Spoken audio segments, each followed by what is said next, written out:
Week 8 Pick'em for the CTL. This is what we get paid to do. Welcome back, you ready Peterson? No doubt.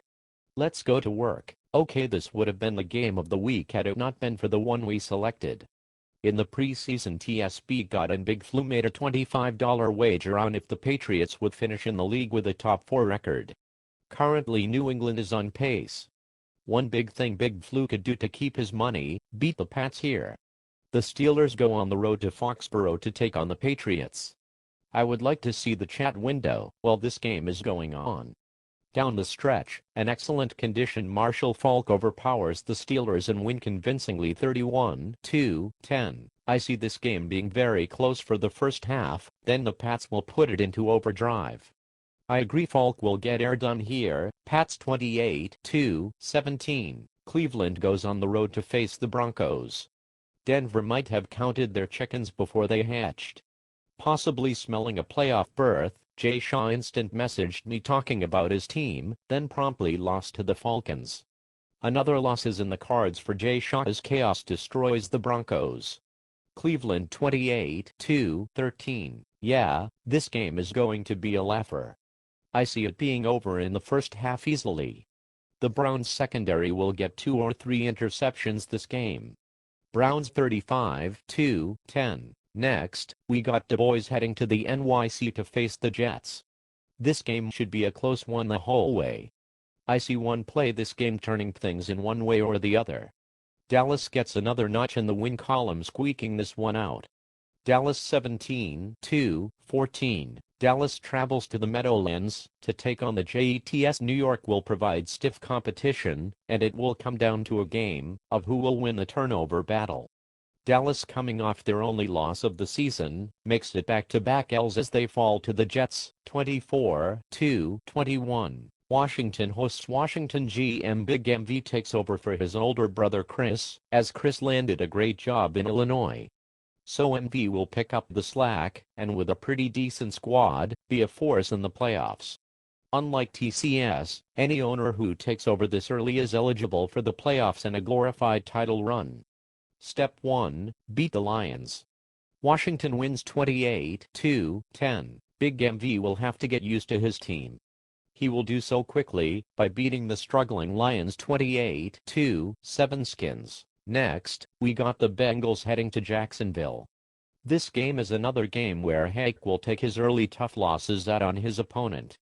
Hake big here 21-7. Ugly game here of futility. Both teams are in the rebuilding phases, and are a few seasons away from really making a good run at a Super Bowl title. There must be a winner, and I will go with the more experienced player, a Hake.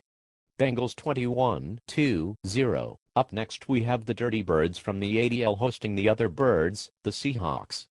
Atlanta has been impressive, winning a few games of late, and keeping their playoff hopes in check.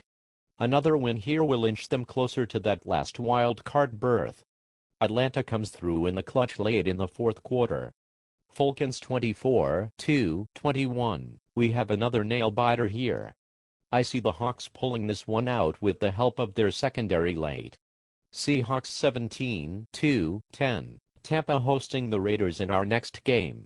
Both teams must turn it on strong to make that last playoff push. Running back Adrian Morrell looks to have a good game this week and puts his team into the win column. Bucks 17-6. Man, there are a lot of close games this week, and this will be another one. Fulcher will work on the ground and in the air effectively this game, and should pull it out. Bucks in a close one 17-14. Next we got the Oilers heading to Chicago. TD once again will do work for the Oilers. Oilers win 24-17. The Oilers are going to the Windy City for this game. This will be a great matchup and a possible playoff preview of things to come. Houston is in a better position for the postseason, so Chicago has more to lose. And that's what they will do. TD will have a monster game for the Oilers and roll through the monsters of the Midway.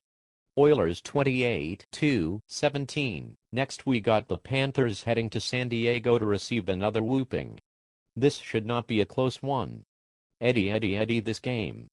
Chargers big 28-3. Well, you got blanked by Efer, and Lefty is probably better than Efer. I'm not saying you won't win, I'm saying you will have to play about as good as you could to beat the Superchargers. Containing Eddie George should be fun for you. Chargers in a squeaker, 42-10. And now for our big finish. The two teams with the best record in all of CTL Miami goes to the Meadowlands to face off against the Giants. Will the playing conditions be okay, seeing as the Jets and Cowboys will battle 15 minutes before this game? I believe so, since it is AstroTurf. Back to the game at hand. Efer has put up some nice numbers, but in his only one true big test, he failed miserably. Chicago shut him out 28-0. Miami rolling strong, holding a 6-0 record. Jerry Rice wants to pay his old team a favor and make them regret trading him. Unfortunately for Mr. Rice, Ricky Watters will be the star of this game and lead Miami to another win. Eugene Robinson might have a thing or two to say as well. Miami 21-14. Wow, this is going to be a nice game of the week. I have gotten crushed by both these teams and I will like to see who comes out of this one. When I played Opus, Watters went down early second quarter and he still crushed me. I think he will once again show up here and take down the G-men. Fins here, 24-14. Well, another week down. Good luck everyone. For Lightning, this is Peterson Lauders.